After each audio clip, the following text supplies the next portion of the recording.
Welcome to the Grappling Grappling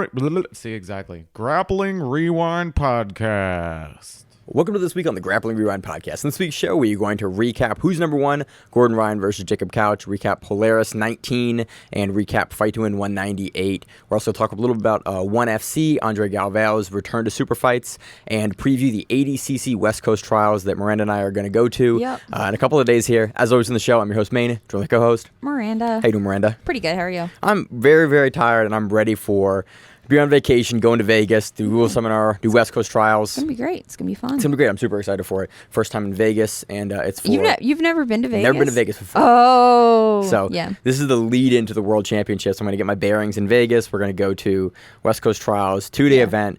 So yeah, let's get into it. Yep. First in the news section, ADCC, you told me, I think it was Wednesday? Yep. Wednesday is the last day to register for West Coast Trials. So if you're looking to do West Coast Trials last minute... unless I think the 77 kilogram division under 77 for men is now closed because it has reached the capacity of 256 grapplers or entrants. Yeah, 66 has to be closed at this point. I think 256 is in the 220s or 30s. Yeah. Last time I checked earlier, end of last week, that's where it was. Like, it's getting very close. The other divisions aren't really close to filling up, but if you're going to be 77, that is full. Yeah. Again, you would have probably registered there at that point. You think so? Unless you're like me, and you just decide last minute. We were going to Vegas. Why not? No, I don't do it. Okay. So that's coming up. That'll be fun. Any questions you got, anything you want to see from us in Vegas, let us know. Shoot us a DM. Yep. If you're not following the Grappling Rewind on Instagram, you can do that. That's the best place to DM us. Do you have any fun places that we should go? Tell us. Yeah, we're going to go to the Taco Bell in Las Vegas. That's about as far as I got. In trip planning, really going to be a couple of days at the Westgate Hotel, doing trials, stacked divisions. We talked about it last week and the week prior. Not really going to get into it a ton. We're going to talk about a little bit more at the end of the show when we preview it, but we don't have brackets right now, or really, we actually don't have a ton of entrants right now, so we'll just talk about it kind of very briefly. But we have enough to cover this week with matches. It was a very, very busy weekend. It was. Rob from the Grappling Rewind got out of retirement, won his fight. So we were all at that on Saturday, and then watching Who's Number One on Friday, and Polaris on Saturday, and won the morning of. Saturday morning. Very, very busy grappling weekend. Do we have any other news this week? I don't believe so. I don't know. There was the really kind of awkward Gordon Ryan call out where he wants to fight 6 people in a row at the next Who's Number One. It was like Spriggs. It was like Hugo. It was... Was it Marino? Might have been Pedro Marino as well. It was like a weird collection. It was like, I want to fight all of them in a row to prove I can do it. Yeah, with like no breaks, and I just want to go. And he's talked about that before and done that before. I don't really have interest in. I'd much rather him just see him fight those guys every at that point, other month. It's just like a wall drill in jiu-jitsu. Yeah, but it's like if he wins it, then it's like cool, he beat all those guys. If he loses it, it's like cool, he was tired. Then you're gonna have a super fight with the guy that. Then if he beats him, okay, you can only beat him when he's tired. It's just like, it doesn't do anything for me. Is that what he did when you look back Subversive, when it was the team, because that's the team challenge, right? Yeah, he beat Josh Barnett. He fought an entire roster. Lachlan did. Lachlan beat a whole team himself. Gordon drew against Roberto Satoshi, I think. Okay. On the third match, and didn't clear their team out because quintet, if you draw, you're both eliminated. Okay. But I'm not really interested in seeing it. Let's talk about that in a little bit. Any other news we got? I don't think so. All right, let's move into it then. Let's move into the big one this week. You want to start with Gordon Ryan versus Jacob Couch? That's sort of the biggest talk of this week. Who's number one? Jacob Couch stepping up on pretty short notice to take on Gordon Ryan.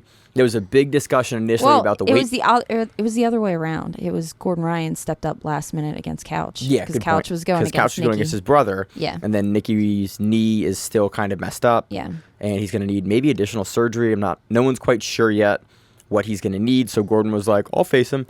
And Jacob had a very, very endearing, like, behind-the-scenes moment at the Daisy Fresh HQ where he was like, people from my area know not being able to read. So I read it and went, is that for real? Yeah. So it was again, Jacob Couch being very endearing the whole weekend. Yeah, he is. And it was pretty decent between them. Even at weigh-ins, Gordon gave him a hat. Yeah, gave him a Stetson hat. Yeah. You know, it was finally nice to see Gordon for once, like, not adversarial against an opponent. Like, just happy to have a match against the guy. Yeah. It was 1 day from being 1 year since Gordon's last match. The match kind of went how most of us would expect, aside from kind of one piece that is the piece that I want to talk about. I was surprised that, not surprised, but there was a big difference between the last Gordon that we saw and this Gordon, in that this Gordon wasn't like gasping for air. No, because the last time we saw him, we talked about in the previous show. He looked tired. Versus Philip Rowe, he looked tired, and he talked about in his post-fight interview, his stomach is getting better, and finally he can like train properly, which is great as a guy that's. And he looks. He looks smaller. Than he he's was 228, I think was his weigh, and I think Couch weighed in it. But he doesn't have the huge fat face like he did for a while. No, he's definitely slimmed out a little bit. Gordon did what Gordon does. He mounted. He kind of sustained mount for, I think, what was the total match? 15 minutes, 11 minutes? No, the whole match was 30 minutes. No, it was scheduled for 30 minutes, and it only went, I think it went like 15 minutes maybe. What tops. did it go? It went 12 and a half. A little over 12 minutes. Maybe 4 minutes on top of him. No, 8. You think so? It was most of the match on top. Couch, the really interesting thing is, so Gordon pressured. Eventually, he kind of goes for head and arm for a couple of times. Couch defends, gives up his back. Gordon obviously doesn't want the back because Couch keeps giving it, and Gordon keeps going back to the mount. Gordon gave a card to the commentary booth at the beginning, and everyone thought it was like, is he going to call his fight again? What's he looking for? Eventually, he taps him to just pressure in the S-mount right before he goes for the arm. Again, Couch is competing at ADCC Trials this next weekend. Yeah. You got beat. He taps kind of early after just he's not going to get out of that place. He's about to get armbarred. Yeah. You know, good on him. He has to compete later this next week. There's one moment in the match I do want to talk about. Okay. And it's Jacob Couch's false reap entry into the leg on Gordon. And in that section, you see Couch on the legs, and you see Gordon have the most measured leg lock defense I have ever seen. We watched it right before the show. Couch enters, you see Couch get up on his hip, get up on his shoulder, throw his leg all the way through, and you see Gordon go, I really have to defend this. Yeah. And the way that he shifts his weight onto Couch's hip and his own leg, and then the way that he eventually ends up, Gordon puts his arm through under his own leg, on top of Couch's leg, kind of like Keenan, I think back at ADCC, defended a knee bar a couple of years ago, like putting his arm and basically creating a wedge and levering against it. Kind of the same aspect of like maybe spreading the person's knees to get out of it, because that's what I've always seen. But this makes more sense because this you have better. Well, he does that as well. He spreads the knees, but just the entire sequence of Gordon Ryan methodically defending and shifting his weight onto his knees. He makes a really, really wide, long base so that Couch can't get underneath him for a deep half or any other entry. And can't even really sweep him over. Yeah. It was why I still like watching Gordon Ryan compete, for moments like that where you see something that other people will try to have a scramble out of, or fight really hard the hands and push away and turn, and Gordon just goes, okay, you're here, I put weight here. He leans over on Couch's neck to prevent Couch from going under him. Yeah. He then moves the arms over again. He just the steps that he went through were the most measured leg lock defense I've ever seen. And he wasn't being overly coached either. No. It wasn't like you could hear him being coached through the whole thing. He just did it. Yeah, and then so you can tell that's what he does. Probably. He gets out. He eventually kind of actually goes towards Couch's feet for a second, and you see that he's changed the angle so that his body is lower and sort of behind, so that he can start attacking Couch's feet, and Couch has to sort of come up. Gordon stops the come up. He disengages out of the leg locks during that kind of exchange, and then immediately moves into passing again and going into mount, and eventually finishes Couch with that S-Mount Armbar from the top. Gordon didn't get tired. No. And if we're speaking kind of as a whole for the weekend, the guy that everyone's interested in Gordon facing next is Andre Galvao. He's scheduled to face him at the super fight in ADCC in addition to his division. Yeah. Galvao had a super fight this weekend as well, which is the first super fight that Galvao has had, Andre Galvao, since ADCC, where he beat Felipe Pena in the super fight in the absolute. So it's also been 2+ years for Andre. And Andre talked about, he goes, my technique wasn't as sharp as I would have liked it, and I got tired. But the other thing to think about with that is that fight was in Singapore. I believe it was in Singapore. That's where one is based out of. Yeah. It was in Asia. It was Singapore, but I don't actually know. I think it was in Singapore. And that is a huge flight. It's a long monstrous flight. Yeah. It's time zones. It's all that crazy stuff. Other side of the world from California. You have, and who's number one? Texas? Texas. Yeah. Yep. So you have a lot Gordon's in Texas. Yeah, you have a lot of travel that I would think that might affect you, especially if you've never done that and then traveled. Because when's the last time Galvao probably went over? When's the last time he competed out of the country? It would have been prior to ADCC 2019. So I just see that as being a tough go. Yeah. And like if you watched it real time, which I didn't, it came on maybe at 1 o'clock in the morning. Eastern time, something like that. I caught the replay crazy, as well. Yeah, it was some crazy time. It was just really interesting to have Andre in the post fight. Yeah. I think Flo has it up, talking about like he got tired, and you could tell that he was he was basically like, I'm gonna tighten that up. I'm gonna like improve my conditioning. Yeah.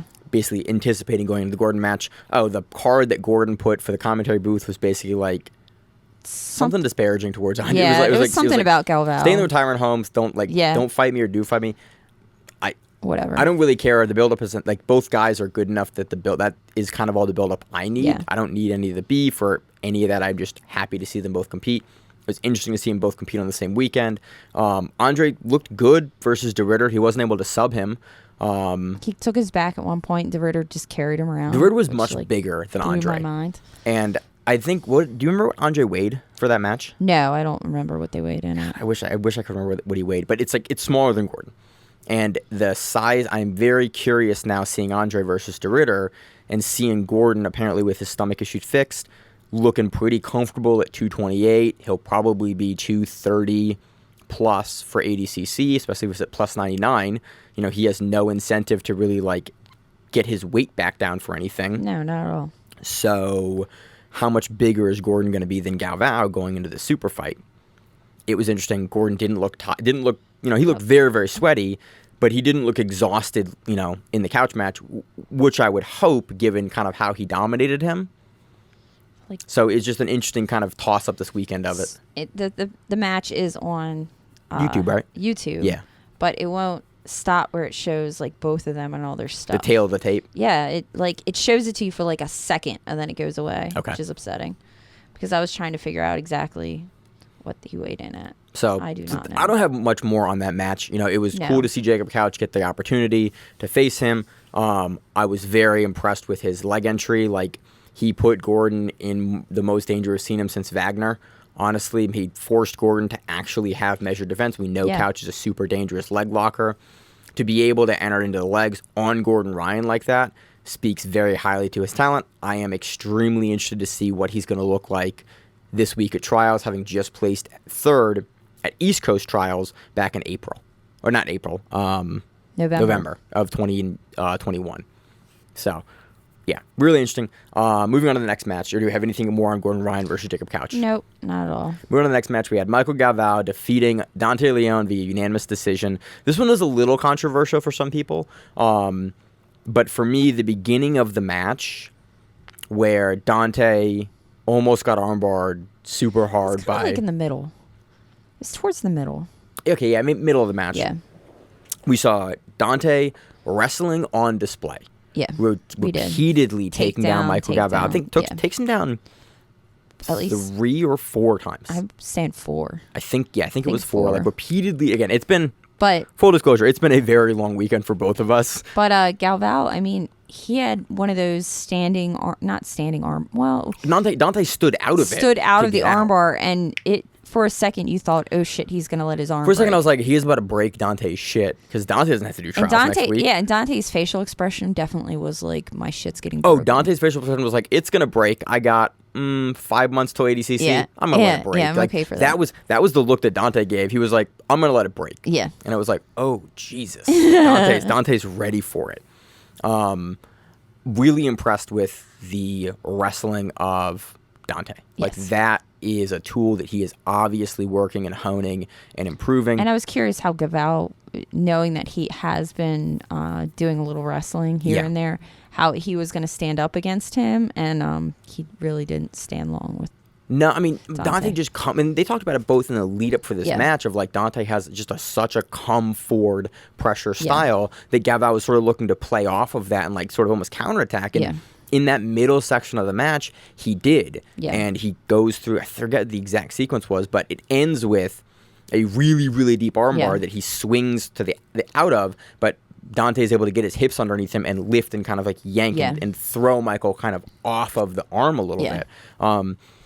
But overall, I think that sequence, that I think he throws 2 different subs ending in the armbar is what wins it for Galvao. Positionally, though, it was interesting to see Dante Leon passing versus Micael Galvao. And if you were kind of scoring this as an MMA judge rather than scoring it as a grappling judge, I could see that you would say Dante won.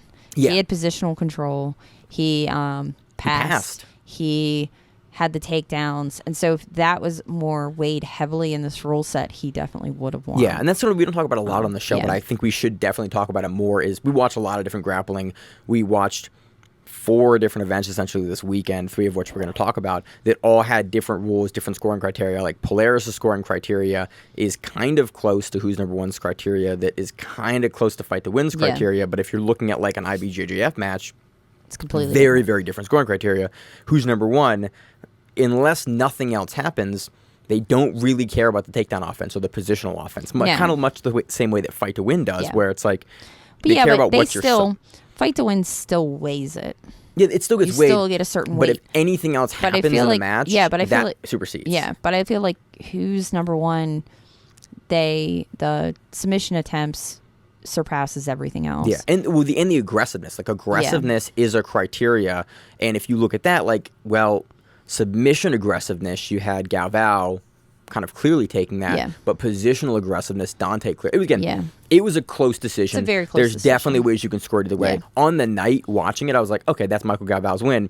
I don't think Micael Galvao thought that when the match finished. When the match finished, Micah did not look like... Yeah, I think that also kind of led a lot of people to push that, like, Dante clearly won. Very close match. I would love to see this run back in the finals of ADCC or the quarterfinals or the semi. Like, this is one I want to see. Both these guys are still like young and awesome and looking and better. They're going to be both at ADCC anyway. Yeah, they're both. I mean, Dante was 4th place, so he got the invite. They were both and Micael invited. won the first Brazilian trials. So they're both there. It really speaks to the talent in that division that match could be that close. Great match. Watch that match again. Both those guys are guys that like are 2 of my favorite guys to watch right now. I did not think it was going to be as close as it was, and I'm super happy about that. Like that's always, I think I picked Micael Galvao last week, but I did not think it would be nearly that close, and I'm super happy for it. Next match, we have Nicholas Margali in his first no-gi match ever, defeating Arnaldo Maidana via submission at 14:29 of a 15-minute match. Very end. Basically, like, dude made Maidana dead tired. Yeah. And then at the end, snaps him down, gets him the back, gets the armbar, and that was for me the interesting piece of the match. Yeah. You saw Margali in his post-fight interview talk about basically being upset with the match, but like he was like, I'm sorry, like it was a bad match.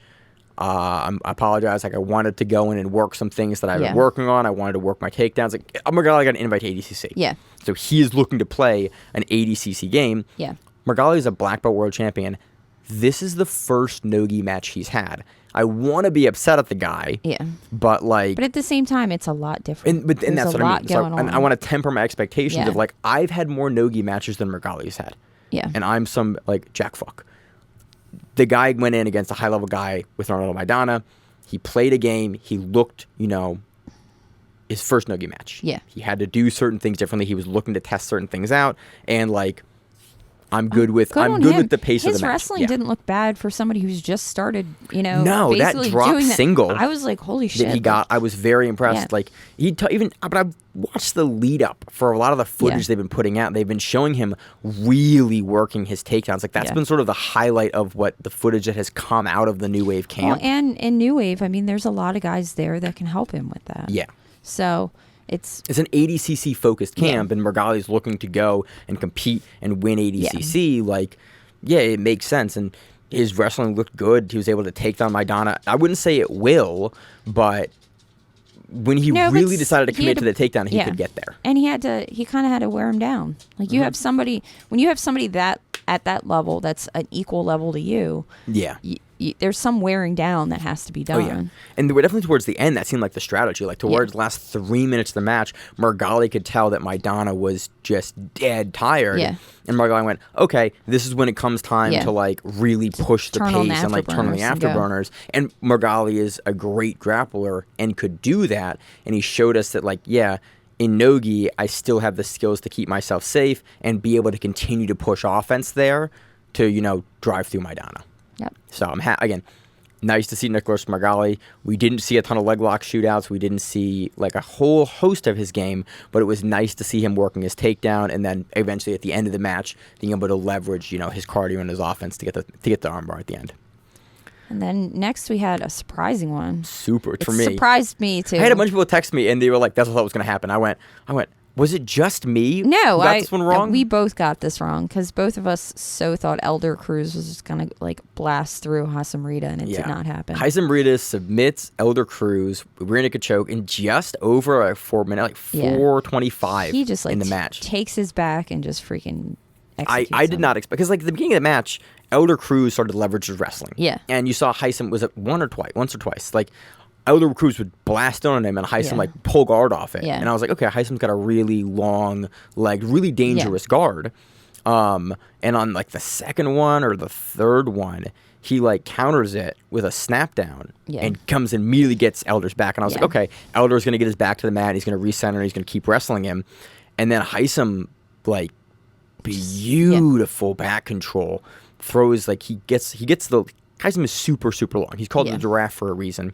He gets his legs. He gets the body triangle in, squeezes, right? Body triangle, this one? I think so. And then throws the choke over. And I went, oh, that's actually like under the chin and deep. Yeah, it was a And good Elder's choke. Reaching back and trying to grab and fight the hands, but he can't reach back to actually get Haisam's like arm and hand in the position that he needs to shuck it forward. Yeah. So Haisam gets behind him and finishes the choke. And I went, well, called that one wrong. Yeah. Completely got that one wrong. Again, I don't want to say it's a fluke because I don't want to discount Haisam's skills in that way. It's just it is unexpected. I thought the dynamic again. I talked about it in last week's show. But I thought the dynamics of the match were not going to line up like this.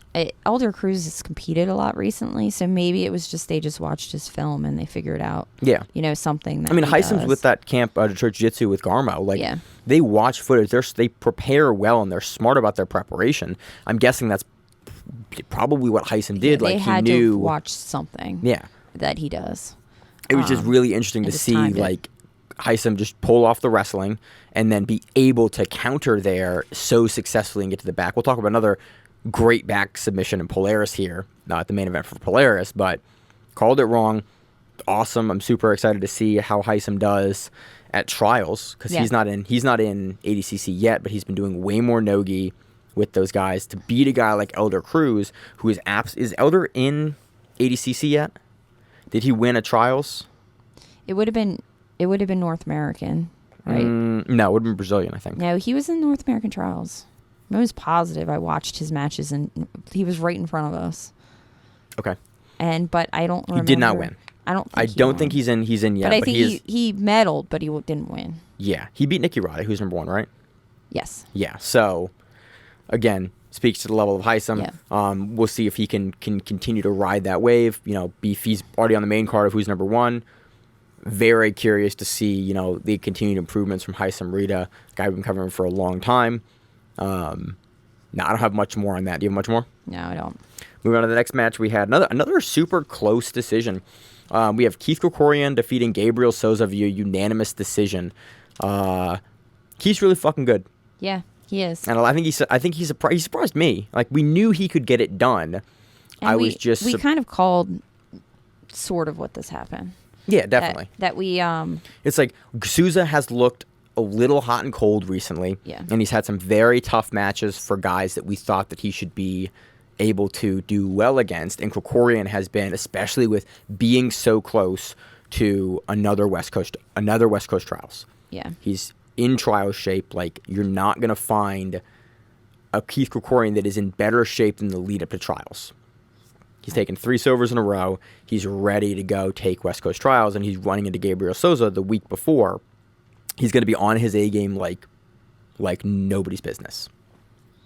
I agree. I was looking to see if I had notes. I did not have notes. I thought I did. And then really, it's just a ton of back and forth. Yeah.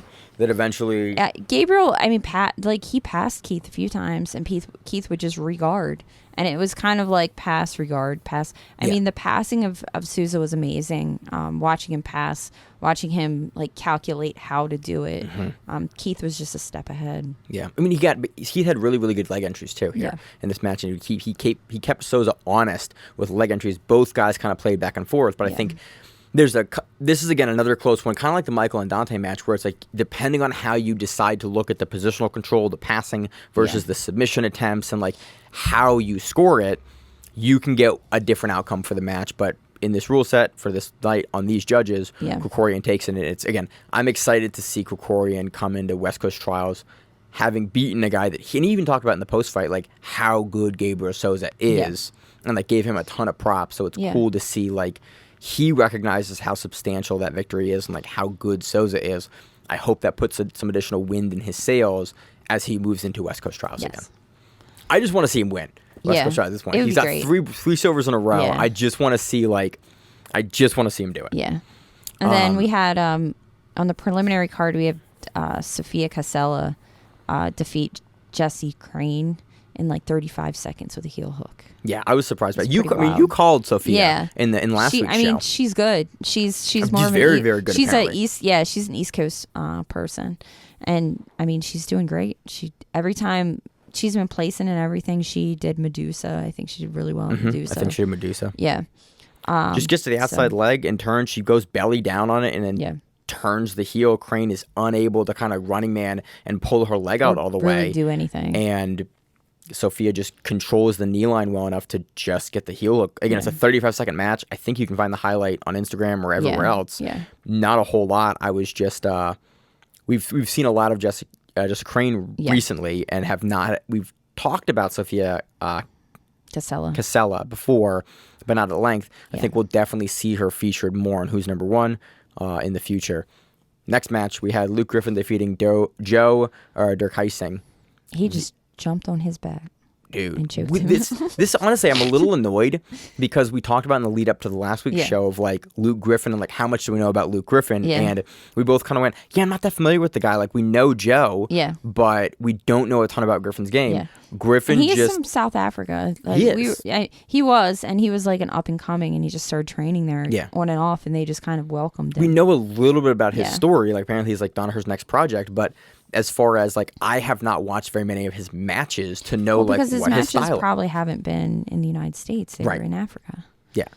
So arm drag, jumps the back, jumps Durkheising's back, and then throws a rear naked choke in, and Joe kind of like goes like, what do you want me to do here, man? Yeah. And like kind of walks a second and then like taps, and that was the whole match. Super impressive for Griffith here with the choke. It was quick. It was beautiful. It was tight, and that was the match. Also on the card, we had David Garmo defeating Benji Silva via split decision. Yep. So awesome. Who's number one card? Anything else you want to go through on the card? That's about it. I liked it. I think the pacing was better for this card. I do too, because I didn't feel as some of the past cards. They've had these blocks of time between their matches. Yeah. Where it was almost like, what am I going to do for 20 minutes before I get this next match? They had more blocks, and I also think the matchmaking here is better. Like these are this entire card from the prelims all the way to the main card were all matches that I had some interest and stake in. And few of them were boring. Because the problem with getting a 15 to a 20-minute match between two high-level black belts is if neither want to open up, it becomes a very boring match. And that's kind of what we got to. I mean, the most. I'm going to go boring match on the card was the Margali match. Yeah. But it was like, I can understand why that match had some weird pacing, because it's like you have one of the best guys in the world in his first no-gi match. Like, you're going to like, I'll give a guy a pass because he's looking to work things. But like other than that, the rest of the card, there was things to do and things to talk about. The Gordon match at certain points, you were kind of like waiting for the end of it, but Couch kept it interesting, and kept working. So overall, really, really happy with the card. I'm happy that Who's Number One is putting on cards like this. Also coming up is Who's Next. Yeah. Yeah, Flo has a new reality series, and they did like a little bit of a preview Craig for it. Jones and Tim Spriggs. Oh, is it really? Yeah. I missed that. It's Craig Jones and Tim Spriggs. I saw a bunch of the guys that were in the lineup, and I was like, yo, this looks amazing. The teams are Craig Jones versus Tim Spriggs. Oh, I can't wait. And so it looks awesome. I am amped for it. Yeah, and it's a bunch of East Coast guys, too. It's a bunch of East Coast guys.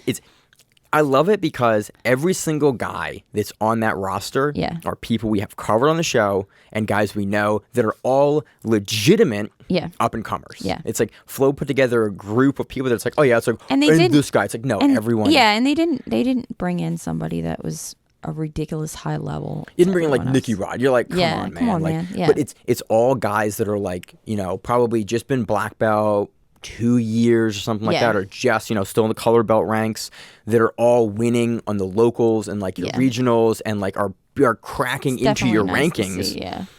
Or having like tough matchup with ranked guys. Everyone in that match the is 110th Planet fun. guy, just by his hat, I can find him anywhere. The guy who does fourth stringers. Yeah. I always forget his name, but Fabio. But he wears the hat. Yeah, the sailor hat. The sailor hat, Mm-hmm. and I swear, like that sailor hat. Yeah, I see it and I'm like, oh, that's such and so, Yeah. Like it's funny, like people like that because I watched his ADCC matches. Yeah. So super excited for that coming up down the pipe. I don't have anything else for Who's Number One. Again, I'm looking forward to Who's Next because I think Flo is starting to put together better programming. Yeah. And I think I think they go from like 16 to 8 like day one. Oh yeah, so it's like the Kumite, the whatever in Kumite, and it's also like Shugyo. We covered Shugyo pretty much weekly a couple of years ago. It's a kind of behind closed doors event where they do no time limit submission only, and that's what I think Who's Next is. So it's basically like everyone's gonna fight.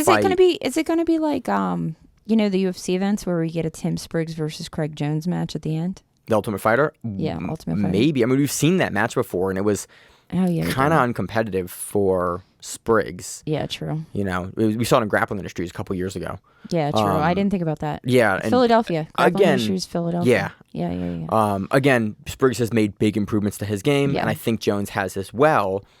So I'm not against seeing it, but the result was very, very straightforward last time. Now that you say that, I remember that it happened. I wasn't at that tournament. I couldn't go. I was pissed. I couldn't go. I was scheduled to go up, and then I had a thing come up that morning, so that I couldn't go to see it because I was all excited for it. So they may go against it. It's a match. Honestly, thinking about it now, especially with Spriggs winning Who's Number One, the big tournament, and being the champion there, I would be much more interested in seeing that now than probably a year ago. Yeah, so true. Should be fun. Moving on to Polaris 19. This one was main evented by Majid Hage versus Roberto Jimenez. Yeah. Majid made one mistake, and Roberto capitalized, took his back and choked him on it. Yep, pretty much. There's not a whole lot more to say. We talked about it in the last week's show. And Majid completely admitted to it. He said, I went for a sloppy Kimura, and Roberto took my back, and he's great. I think Roberto, and we've talked about this before, Roberto is one of the best back takers in the sport. Okay. Like the way that he is able to take your back off of either the double under or again like a sloppy Kimura, like any little mistake where you dip your outside shoulder beyond his shoulder, that dude will take your back. Yeah. And we've seen it time and time again. We talked about last week, if the Roberto that showed up at South American Trials shows up to here versus Majid, he's probably going to win. If the Majid shows up in the first one, it's a much more competitive match. That Roberto showed up. Like that transition that he takes Majid's back off of one like slight Kimura that Majid goes for that is not as tight to the body as it needs to be. Majid has his arms a little extended, and Roberto goes, "Oh, you've dipped your shoulder and made enough space," and teleports to his back. And it's a beautiful sequence. He gets there. He fights for the choke-in. Majid does a great job of defending for a little bit, but really Roberto, again, is one of the best back takers in the sport. Was this the match where you were saying he was opening his mouth to not get choked? Yeah. Okay, Majid, I remember that comment. So we were watching this live, waiting for the fights on Saturday. Yeah. So, and I remember he made the comment that Majid kept on like opening his mouth basically to not bring his chin up. Well, it's a defense that you don't see a lot of guys do. I know it is mostly it's a guillotine defense. It's a guillotine Basically, defense. what you'll see guys do is if somebody's trying to guillotine it's the baby bird. Yeah, you open your mouth, Yeah. and essentially it effectively blocks a lot of your chin. It makes it much harder to get under. I think Zach has an entire BJJ Fanatics on this defense. Oh, does he really? Yeah, like Zach. Rob's taught me it before. Well, and Rob got it from Zach. Oh, okay. That's where it all came from. Yeah, Zach Maslany? I'm sorry, No. Zach Mikowski. Mikowski, yeah. Yeah. He did a seminar at Method, or not a seminar. He taught class at Method a couple years ago, and that's where Rob learned it. But it's rare to see someone do that guillotine defense from the back, and Majid is, and you see he's like because the first time you're watching it. From the back when you do that, you get the picture that I sent you of the absolute finals this weekend for IBJJF. You get somebody Wagner versus Esteban Martinez. Wagner just put his arm just across Esteban Martinez's mouth and just started pulling on his jaw. Like, that's the problem with opening your mouth in this position. But it's just, again, it's a defense that I haven't in a high level match. I don't remember the last times I've seen it before. Yeah, I just offhand can't remember. It is not a common defense you see to the rear naked choke. But he's sort of old school. Majid is very Majid old is school. young, but he hangs out with some old school dudes. Yeah, and he's from an old school. He's an old school kind of way. Yeah. They talked about his Clark Gracie match was like 2013, was like 2012 or 2014, and I was like, I remember that match. I was like, oh, I'm old now. Like, because that's where I knew him from. I was like, I've been watching him for 10 years. Like, wow. It's not a defense you see very often. Roberto is still able to get it regardless of the defense. Again, we always like to highlight interesting defense and technique on the show. Go back and watch this. You don't see someone open their mouth to defend the choke very often. It's very cool. An interesting one. Roberto is still able to get under the chin, which I found fascinating. Yeah. I'm very, very curious to see what improvements Roberto continues to make, because he seems to have like a mental shift here that he's made. Like, this is the Roberto that we saw at brown belt, like winning all those brown belt matches. And he's becoming more confident with his feet. Yeah. Like, not worrying about leg locks or not being as concerned about it. I mean, I'm not sure if that Jacob Couch match really changed anything, or like if he changed. But it might have just clicked. Yeah, I don't know. There's a point at which sometimes in you're rolling and all of a sudden something clicks and you're like, oh crap! If I would do this, this would stop happening. And it's just these weird Yeah, I'm not sure. I'm not sure, but it is really nice to see Roberto continue to go on this streak, because he's an extremely fast-paced, entertaining fighter. And I like seeing those guys continue to win, because it gives me fun stuff to cover. Yep. Again, we're all on the show a huge fan of Majid too, so I hope that he comes back. We're gonna probably see him. He's doing West Coast Trials. Yeah, we're gonna see him next week. So I'm curious to see if we see him at the Rules Seminar again, because he was at the last Rules Seminar with us that we did in New Jersey. I don't know if I'm doing it or not. That's fine. It's going to depend on. It's going to truthfully depend on how nervous I am once I get to that point. Oh yeah, because you signed up. Because I might be a mess at that point. I don't really know. No, I'm not doing shit, because I have promotion. Coming up. Yeah, that following you have Monday. Promotions. I have nothing going on, and I'm like, fuck it, why not? Yeah, so I'll probably do the seminar again, because I like to do a seminar. Also doing another interview with Carlos Diaz live there to talk about some of actually the matches that happened on Who's Number One this weekend, and kind of how it changes some of the divisions, and kind of his thoughts on some of those performances, because Carlos is always a really interesting guy to talk to. So looking forward to doing that probably the day before the Rules Seminar when I get Thursday you're going to do it? No, Thursday night you're coming in late, so it has to be Friday. Friday morning I'm going to do it before the Rules Seminar. So, next match, do you have anything else on Majid versus Roberto? Nope, that's it. So, next match we had Amanda Levy versus Kendall Reese. Give me Kendall's last name. Roosing? Yeah. Roosing. God, 5 years. Do you think I'd get it by now? This one was exciting. You say Riesling like wine. I do, and it's wrong, because that's what I thought it was for like 3 years. And I've been wrong for many years. And like in the outro of the show, if you have a name and you'd like us to pronounce it correctly, please DM me or let me know so I can get better at what we do here. Or if you see us in person, you can tell us. Yeah, be like, hey, Maine, that name isn't pronounced like that. And I've in 2022 I've made a resolution to get better at it, and I've made efforts and I have gotten better at it. But there's work to be done still. So in this match, Amanda has a bad foot placement. Yeah, it sucks though, because it just Amanda gets outside heel hooked. She heel hooks herself. Because Kendall kind of transverses her weight over Amanda's outstretched foot. Amanda's looking for a butterfly guard entry, and Kendall her foot just kind of gets stuck. Turns over and pops Amanda's leg, and Amanda's in a ton of pain. Yeah. And the match is over. I'm pissed because this match was shaping up to be very, very interesting. Yeah. Like the submissions that Levy was throwing off her back, and like you were seeing, usually in a match for jiu-jitsu, we watch an astronomical amount of matches every week. You see kind of like, you very rarely see momentum shifts in a match. And in this match, you hadn't seen it yet. Yeah. You both were still like feeling out, but Kendall was putting up her offense and really getting into her wrestling. Amanda was defending, but also starting to throw up submission attacks. Yeah, and we also know that Amanda will take your back in 2 seconds. And yes. So she was definitely trying to get to, and she was making her openings. Yeah, she was starting to open up to try to take her back, and then the foot. I'm just annoyed because like this was deservedly a co-main event on Polaris, and it was like, oh, this is getting really good. And then technically, we could relive it at ADCC because they're both probably in the division. I know. I'm hoping that I'm hoping that it's just like a sprain. Yeah. And that she can like tape it up and tough it out. Yeah. That's my hope. Except the problem is everybody's going to go after it. If you're going anyway. Yeah. Yeah, I know. But I mean, if you have a foot taped up and you just popped it really bad on a live event like this, do you think you're not going to go after it? No, I mean, I agree. I'm just like, I hope that it is a sprain. Yeah. And in a week she's going, it's a little sore. Like, yep, it's definitely, couple steroid shots and be done with it. Yeah, it's like you bring the swelling down, and then like she can compete. Because again, I like watching Amanda compete, and so it's just super unfortunate result. I want to see them run this one back because this was very, very exciting up until the point of the injury. Yeah. It just is unfortunate, and I'm bummed about it because these are the top women in the world at the heavier weight classes, and I want to see it. Next match, we had Jack Sear versus Ash Williams. Ash Williams retains the lightweight championship for Polaris. Dude's dominant. Yeah, and he has the weird foot thing that you kept on mentioning. He can like pull his foot in from. Remember, he kept on getting butterfly, but he would like bring his foot all the way inside. Was that Ash? Was that? That was Ash.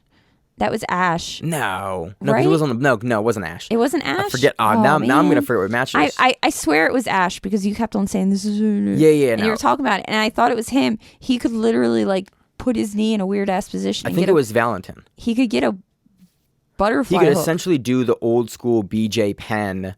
Like it was crazy. It's not a butterfly break. It's like it's a jailbreak. They call it a jailbreak, where basically you retain the guard from side control. And BJ Penn did it versus Matt Hughes, and like it's a very, very famous guard thing that you need to have some crazy leg dexterity for. But I think that was Valentine Fells versus Owen O'Flanagan in that match, because Ash Williams spent the majority of this match kind of in dominant position on Jack Sear and didn't spend a ton of time on the bottom in side control. Okay. Again, Ash Williams looked super dominant throughout the entirety of the match. Person. Wins the judge's decision. Sorry about that, Ash Williams. It's all right. We're going to see him at ADCC. Next match, we had Owen Livesley defeating Freddie Vosgrove via decision. Again, Owen looked dominant on top, imposing on Freddie. Yeah. Freddie wasn't really able to get a ton going in the game. Owen had very, very good takedowns. He just looked kind of more explosive in the takedowns, and he put Freddie kind of on the back foot early and initially, and Freddie was sort of trying to get back into it, but Owen was able to kind of push that advantage throughout the entirety of the match. And I'm sure like the judo background helps with that. Mm-hmm. And he's a very not dedicated, what's the word? Celebrated judo person. Credentialed? Credentialed. Yeah. That's a good word. So and I'm sure that kind of helps you with pacing. Yeah. Standing pacing. Besides wrestling, but his base is basically judo. Yeah. So very fun match. He takes that over Freddie. I was really excited about the match. It was fun. It was definitely, it got a little slower in some places, but it was nice to see kind of the takedown game of Owen on display there. Next match, we had Valentine Fells versus Owen O'Flanagan. Owen takes that in a very clear judge's decision, works to the back for a good portion of the match, spends, I think, about half the match on the back here working. Valentine has great defense, but Owen is really just in the driver's seat the entire time. Next match, we had Margaret Ciccarelli defeating Ashley Bendel. all over the leg attacks for this entire match. Have we talked about, I brought this up, I think we were watching her maybe last week, Margaret Ciccarelli. Have we covered her on the show before? Maybe for like IBJJF, but no, because she's a brown belt. Not black belt. She's a black belt now. But she would have probably been a brown belt, so we probably haven't, because she would have been a new... I remember talking about her for Europeans, because she was in the Europeans black belt bracket. I remember that now. But I don't know if she's been featured in anything. That we would have covered on the show yet. We would have seen her on an undercard, but we probably wouldn't have covered it. I was amazingly impressed with her game. Like, she just put it to Bendel in every phase of the fight. Like, there was not a single place where I thought that Bendel was able to either like get past her guard or like work through and put up significant offense. Bendel had some great defense throughout the entirety of the match, that kept her feet diligent, placement was good, really forced Margaret to like not overextend, but you could see open up her game more than she wanted to in areas to try to get something going. Again, props to both. I always appreciate when someone is actually willing to open up their game beyond like the scope of what you can see they really kind of want to do. It makes for good matches. Margaret takes their very clear decision here, and it's great to see. Next match, we have Paddy Holohan versus Phil Harris. Phil takes that via judge's decision. First time we've seen Paddy, I think, on Polaris before. I followed his UFC career at length, and he retired a couple of years ago, 2016 actually, due to like a weird genetic blood issue. Yeah. So it's cool to see him competing. He's now an Irish politician. Phil Harris almost broke his arm twice. Yeah. Couple of times, almost triangled him. Holohan is as tough as they come, but he just really didn't have any offense. Harris was just on him and continued in the guard and in the triangle and the arm bars. Like, Holohan just had to continually defend positionally and kind of went to the legs a little bit, but Harris was just a step ahead and continually in the offense. He had his hips up on Holohan, throwing the arm bars, and Holohan was never able to really like get out of Harris's game and his offense to kind of put up his own for any significant portion of the match. And that was Polaris. So all we got to talk about left is the wonderful ADCC Trials. And Fight to Win 198. What's up? Okay. So Fight to Win 198 was Oliver Tazza versus Andy Varela. Yeah, we've seen Andy Varela a ton on who's number one? Sug. No, on Submission Army. Sug. He's been on Sug a lot. Yeah. He's been on Fight to Win before too. Yeah. Was this one for a belt? Do you remember? I don't think so. I don't think this is for a belt. I don't think so. I want to say Andy's bigger than Tazza, but I know I get Tazza's weight wrong because I always think he's smaller than he is. Tazza bumps up and down, and Varela, again, I always have Varela as smaller than he is as well. Yeah. So both of these guys for the Maine Doesn't Know Your Weight Class belt. Yeah, because I think both these guys also were game. I don't believe there was a belt exchanged. No. At least I didn't see a picture. I didn't see it. At the end of the match, I didn't see one get put on Varela's waist here. But Varela wins the decision. Mm-hmm. Tazza is... There's big portions of the match that they're both standing. Yeah. And you see Tazza continually trying to pull into that really, really famous, like, inverted knee bar that he does. But Varela is hip to it, continually laying his hips down, like beautiful sprawl work, fast, out of all the submissions. He even sprawls out of Tazza's guard at one point. Yeah. Well, Tazza keeps on doing like a single to a pull. Yeah. He does the ADCC, I don't know my takedowns, so I guard pull. Right. Takedown. Yeah. That's what I call it, at least. Well, that's kind of what it is. You can't legally do a guard pull. You do like a shotty. You work for a shot, and then you play the shot off into the guard pull, and it becomes not a guard pull. It becomes a failed shot that you end up on a bottom position, but a non-scoring bottom position, which, again, is how Tazza won European trials. Yeah. Oh, and knows the game. It works very well. So, but with Varela's speed and with how quickly Varela was like willing to get his hips out and get away, he wasn't kind of getting sucked into Tazza's game plan. And that's kind of how we've seen guys beat Tazza in the past. Is that Tazza plays usually, not always, when he gets out of that game, it's amazing to watch. Tazza plays a specific game. Yeah. He's looking for specific leg entries. If you let him get there, he is astonishingly hard to beat and very hard to stop. I did a seminar with Tazza, and it was 3 hours long, and that's when I had to leave. So I don't know how long he went for on leg entries. Yeah. From the same exact place. Yes. He's an encyclopedia of leg entries. And that's what he looks for, and Varela knows. And Varela's a guy we've seen game plan well on Sug. He knows. We've seen him have some slow matches on Sug where he's looking for the overtime because he knows how to game plan. He knew how to game plan for a fight to win.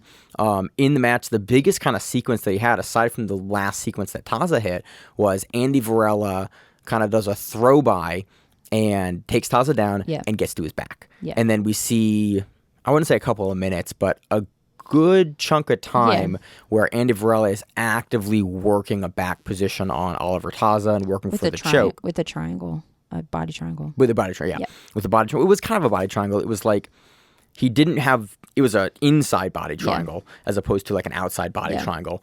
It was the one that if you don't pay attention to your feet, you might get... You can leg lock yourself. Yeah. But Varela was like kind of slided, so that's probably not going to happen. And again, that's not something you see for the high-level guys. High-level guys. They're guys. just not going to tap to it. It's normally white belts that have that happen. I've seen it purple. You can get it. You see it. Really? You see it at like the non-elite guys. I'm trying to think who taught somebody, and I think it was at some seminar, and I've been to a bazillion, taught how to defend that. If somebody tries that on you just push away from them. Yeah. And then they don't have anything. Yeah. Yeah. And when they showed it to me, I was like, oh, that's the most amazing thing ever. But there's other ways you can stop the guy from doing that. You can pull him close and you can prevent the push away. It's a neat little submission and meta, but you see it a couple times a year at black belt. But usually with the high level leg lockers, they're comfortable enough there, then they have enough flexibility in their feet, they're just not going to tap to it. Yeah. So he's not in danger for that, but he works for a period of time on Tazza's back, putting up offense, putting up choke offense. Tazza is actively defending both the back mount and the chokes. Yeah. And then again, they reset. Tazza continues back into the pulling game that he's looking. He sort of goes for a low single, not a low single, like a lower single leg into the pull again. Varela has kind of figured out exactly where Tazza wants to go. And what Towards he's doing. The end of the match, Tazza gets Varela in the guard, and we see him go for like a Barato Plata, almost like an omoplata, and then Varela lawnmowers out of an armbar. It looked actually, we watched it, looked like he almost like tapped on it. Yeah, but it wasn't. It was just a hand position move. It was the angle. Because I was like, oh, he tapped. And I was like, no, he didn't. And it was like, and we both went like, what would he be tapping to? Yeah, he's just moving his hand. Because he was on the wrong arm, so it didn't matter anymore. And that was really the only significant offense that Taz was able to pull up. Again, Varela had to defend, some arm bars there. Oh, yeah. But that sustained back attack from Varela, I think, pretty clearly gave him the win there and then, in that match. Yep. And then we go on to Gabriel Checko versus Sloane Climber. Yeah.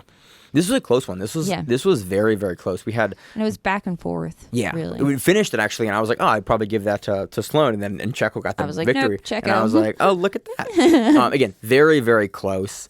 Both guys working for a good portion of the time on the feet. Yeah. Kind of in both matches. We're going to cover on a fight to win this week. Yeah. There was a feeling out period.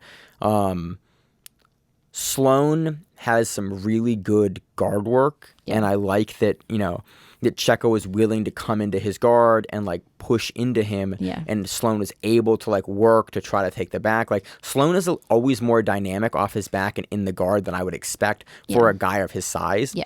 He is quicker. Again, it's kind of like Tex. Yeah. Tex is always surprises me that Tex is as good as he is. We're moving into the era of like, that is kind of a standard thing for bigger guys. It's like they have a dynamic guard, like Victor Hugo. Yeah. Big guys, they can get around you. Like we're not seeing that lax, slow, non-mobile heavyweights anymore. Or like the lower level heavyweight matches. Because in like lower level heavyweight matches, whoever hits the ground first is going to lose.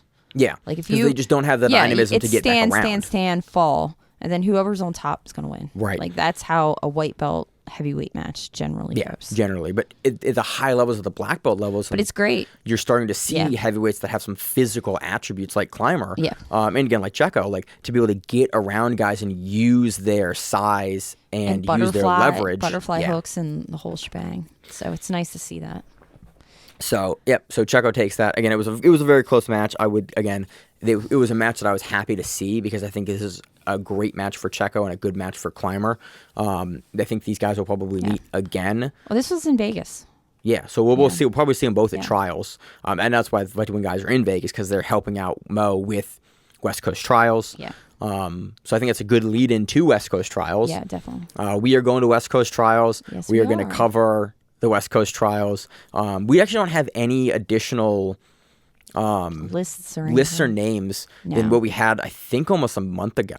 Yeah, and the only invites they did for championships were people who had won, or like Brazilian people that won the Brazilians. So they haven't done any more invites. No, they just announced basically. They got posters. ADCC finally has posters for the people that won the trials and stuff. Like Azaki Bahens got his poster today for winning the second Brazilian trials. I'm scrolling through here trying to find the listing that we did have for who was in trials so far. It's really the same guys. Like really, it's normally it's your who's who of jiu-jitsu. For the trials, I think the easy picks are the people that placed in trials. And the people that placed in trials are going to get better seating. Here, I have it now, finally. Okay. So Mo's talked about this, that Mo Jassam, the event coordinator for ADCC 2019 and 2022, as well as for West Coast Trials and Brazilian Trials, like he coordinates all of those, and he's already been seeding and bracketing people because, again, some of the divisions are 200-plus people large. If you placed, like, the number, like Keith, moving into West Coast Trials is the 1 seed because he got second place versus Kolabate at East Coast Trials, and he's a multiple-time trials medalist. Like, he gets the first slot. I don't know if he's going to go against 256. I don't know how they're doing that. I assume that they would do it like that, but you're probably going to have 100-plus to 150-plus people that are unranked. So he'll go against probably one of those. And then Mo bracketed all the way up. I think I saw up to like 16 or 32. Okay. So if you were at trials and you made it to day 2 for East Coast, you're probably going to have a better seed because again, you made it to day 2 on East Coast Trials. Which and I like completely that. makes sense. Yeah, but I just like that it's becoming more and more of a professional event, and the trials leading up to it are a bigger and bigger deal. Like this level of trials is what ADCC should have because it kind of speaks to the enormity of the event. Like to win a trials, you have to go through hundreds of people that are all looking for that opportunity. Yeah. And it's such a cool way that like we see new talent showcase, like people that were like, oh yeah, he looked really good at trials. And it gives people that are not like the best 15 people in the world an opportunity to make a name for themselves. That's how we like Craig Jones, Gordon Ryan, like all these guys go through ADCC trials to make it to ADCC. It's very rare that people get an invite that haven't like done trials or already like world class and world ranked. Yeah. So I just like trials are so important for that reason. And I like that anyone can sign up if you think that you have what it takes to be on that level. It is an open invite to that, regardless. Like if you're a blue belt, if you're a white belt, if you're a brown belt, if you're a black belt, if you're a lutte livre guy, if you're a judo person, like if you're a wrestler, you can go and see if you can win trials. Yeah, which is great. As of a couple of weeks ago, for 66, Didn't we already go through all this? We went through it like a month ago. Okay. So it's been a while. So we'll do it quick, and then we'll adjourn. It makes me nervous. 66, we got Keith Corcorian, Gianni Grippo, Josh Cisneros, Damian Anderson, Ben Eddy, John Calistine, Junior Ocasio, William Tackett, Elijah Tagalong, and Adam Benayu. That list is looking even better since it got announced. And since Adam Benayu kind of showed up at Emerald City. Yeah. And I'm guessing Kieran is in that as well. That is... Say Grippo? Grippo's in there as well. Again, that is anyone's division. Yeah. 77 kilograms. William Tackett, Majid Cage, Cody Steele, PJ Barch, John Stavo, Posado Santos, Alan Sanchez, Michael Lira, Piero Villaclerc. Oh, Kieran's at 77. Kieran Kirchik, John Combs. How is Kirchik at 77? He's a big boy. Because it was 50. It was 55 at. Oh, okay, it was at Emerald City Invitational, so he was probably cutting a bunch of weight. That makes sense. And again, if he's going to weigh in, or he has teammates at it, and do who like knows? 8 matches, Yeah, that's again if he's cutting huge, or especially for a 2-day event, you don't want to kill yourself making it do the first day and then still trying to be kind of recovering for the second day. Yeah. You only have to weigh in once, but and he also might have moved weight. You never know. Yeah. We have because Emerald City was 55. Yeah. And 66 kilograms is 45. Yeah. So I know Keith has to cut hard to get to that weight. And a lot of those guys have to cut hard to get to that weight.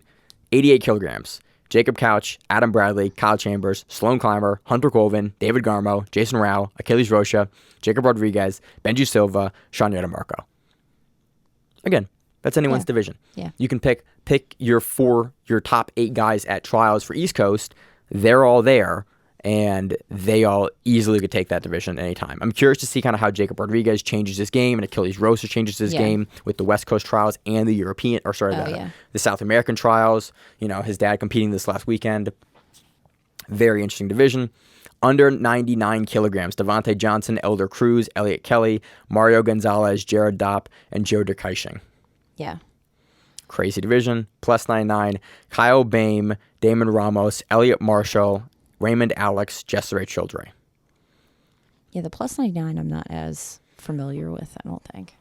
We've covered all those guys on the show, Have we? Yeah, but it's been for some of them, like Jessere, we haven't covered him in probably 2 years. It's been a minute. We covered him. He won Ultimate Mat Warriors 3. Okay. Probably back in 2018 was the last time that we really talked about him in a main event slot on the show. Under 60 kilograms for the women, Brienne St. Marie, Jasmine Hosha, Natalie Ribeiro, Tammy Musumeci. I'm curious to see if Musumeci is going to be in it with the death of their grandmother. I assume that she will still be in it. I'm assuming but she Mikey will. has an invite, so he's not going to be there, but she still has to fight in for that bracket for the women. We're going to have Alexandra Enriquez. We're going to have Raquel Canuto, Heather Rafferty, Lauren Sears, and Bree Robertson. Yep. And then I also assume we're going to have every other woman that we saw this weekend also in that bracket as well. Plus 60 kilogram for the women, Kendall Rusing, Elizabeth Clay, Amy Campo, Maggie Grandotti, Aaron Harp, Tara White, Kat Zingano. Yep. So, again, I don't make picks because we don't have brackets yet, but hopefully we'll get brackets. Usually it's Thursday. We had brackets for East Coast. We had them day of. Because I didn't know who we were coaching against until you're right. Day of. I remember that now. Because I remember in the morning looking and not finding brackets. Yeah, I remember that. Because I was trying to figure out who we had the... Yep, because you're right. Morning of, we walked down, we did weigh-ins, and then we pulled up. Yeah. And I started and going through they were still bracketing. bracketing. Yeah, they were still bracketing. So, but I think they have... Well, they're cutting off registration on Wednesday. Yeah. But it depends on how many people pull out. But I think they've already, because Mo's running it, and Mo seems very, very organized. That he's going to pre-bracket. He already has brackets there. Yeah. And he'll just, if there's any dropouts or movements, he'll just slot. Mo is not a last minute kind of guy. Yeah. He's kind of already prepared. So I'm curious if we're going to get brackets sooner this week. Yeah. But day of wouldn't surprise me either. So look out for that. It's going to be awesome. It's going to be fun. I'm so excited. We'll have a good time. I'm so excited to be in Vegas. I took off most of the week, so I got actual time to relax either side of it. So it will be good. And then the day after Vegas, the week after Vegas, I'm going to Brown. So the week after Vegas, I'm going to go to a Damian Maya seminar in Delaware. Nice. What date? Thursday. Okay, I was like, not promotion dates. No, I think it's a Thursday night. It's a really weird week, middle of the week seminar, and it's in the gi. That's fine. And I'm like, it's Damian Maya. Thursday? Yeah. You can come up. I'm not off Thursday. Oh, okay. Hey, what time is it? 7 o'clock. 7 to 10. Where is it, Philly? No, it's in Delaware. I might go to that. It's at Delaware Martial Arts, or he has there's a random school. Apparently, Damian Maya gives a really good seminar. That's what I've heard. Well, and there's a school, and I don't know how their affiliation. I don't know if he has family up here, and that's how he has an affiliation up here.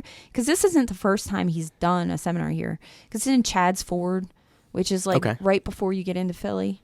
Not right before, but it's. I'm nodding my head like I know, but I have no idea where that is actually. It's on 1. It's on Route 1. If you take Route 1 to Philly from my hood, so it's not that far, and it's not as far into. It's just a kind of a random location to have an affiliate, you know? Yep. But they've had him a few times, and I'm like, okay, whatever. Awesome. Go see Damian Maya. Yeah, why not? The week after ADCC. Yeah. Don't get injured. Dick on Miranda. I'm going to try. I'm going to try my best. Knock on wood. Knock on wood. So I got no other news. That's the news for this week. It should be exciting. I'm having a great time. Yeah. Looking forward to flying to Vegas and enjoying some West Coast Trials action. I'm so happy I decided to go. And food and alcohol and and Vegas, and I'm just excited because they have an open container law. We can walk around with alcohol. I'm just super happy that I'm going because I looked at those brackets and I went, any one of those brackets would be like a consideration to go out to the event. Yeah. You stack all those brackets together and all those guys there the same day, I was like, why on earth wouldn't I go to that? What's going to be fun is like just the randomness of running into people places. That's my favorite thing about because we're all going to be in the same area. So you're just going to be like on a shuttle from the airport to the hotel, and you're going to be like in a shuttle. Yeah, guess who's at my shuttle for ADCC? Wagner's family, Johnny Grippo, who else? It was like, I just interviewed all of them like 2 hours before, so they waved me on the shuttle. I was like, oh, we're going to the airport back to ADCC. So it'll be great. I am looking forward to it. Yeah. I'm so excited to just go and watch. We already bought our spectator tickets. Yep. So I'm just excited. You guys are getting coach passes. And we're gonna coach too. So that will be fun. Yeah. So I'm looking forward to all of that. Miranda, you got anything else? Nope, that's it. As always on the show, I'm your host, Mange, and the co-host Miranda. And we are the Grappling Around to stay on the mat, whatever it is, stay safe. If you like the show, please consider sharing it on Facebook with the folks at your gym. It's the best way that we grow the show, and we really appreciate it. You can reach out to us on email. We also have Instagram. We have Facebook. We have Twitter. We have Google+. Until that shuts down. We have a website. If you have an event you would like to have us cover, please let us know. If you have a name, like most people do, and you'd like to have us stop butchering it, let us know. Reach out to us. The show is also available on YouTube, Spotify, in addition to iTunes and every other podcast service. We very much appreciate your time, and thank you.